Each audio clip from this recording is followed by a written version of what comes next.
Selamat pagi semua, Shalom sahabat-sahabat Kristus. Gimana kabarnya? Saya yakin pasti baik-baik saja ya. Sahabat-sahabat Kristus, judul renungan kita hari ini adalah hidup menurut roh atau daging. Kita akan baca ayatnya yang terdapat dalam kitab Galatia 4 ayat 22. Sebab ada tertulis bahwa Abraham mempunyai dua anak, seorang dari perempuan yang menjadi hambanya dan seorang dari perempuan yang merdeka. Sahabat-sahabat Kristus, dalam suratnya kepada jemaat di Galatia, Rasul Paulus menggunakan perumpamaan tentang dua perempuan, Hagar dan Sarah, untuk menggambarkan dua perjanjian yang berbeda. Hagar, perempuan yang menjadi hamba, melambangkan perjanjian yang berbasis pada usaha manusia dan hukum Taurat. Sedangkan Sarah, perempuan yang merdeka, melambangkan perjanjian yang berbasis pada iman dan kasih karunia Allah.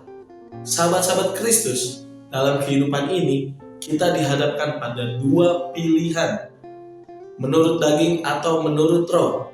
Hidup menurut daging dalam bahasa Yunani artinya ialah sarx, yang memiliki arti perbudakan yang mengalami kesulitan.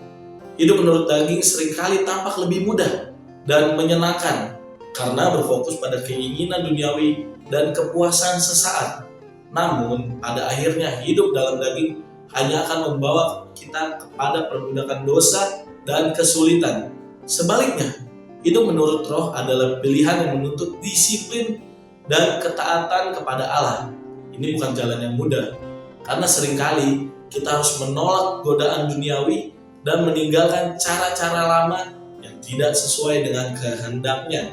Namun, Tuhan telah menjanjikan bahwa hidup dalam roh akan membawa kebebasan sejati dan keselamatan kekal.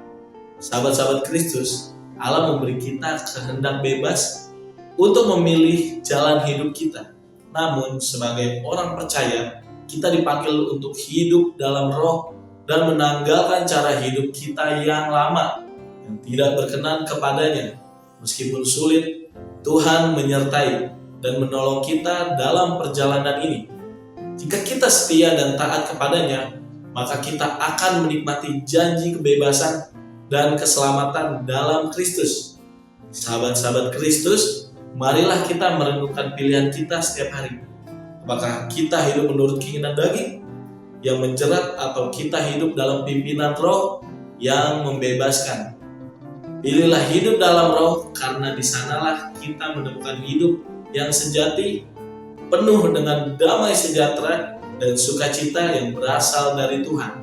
Sahabat-sahabat Kristus, saya menutup renungan kita hari ini dengan kitab Roma pasal 8 ayat 2. Sebab hukum roh yang memberi hidup telah memerdekakan kamu dalam Kristus Yesus dari hukum dosa dan hukum maut.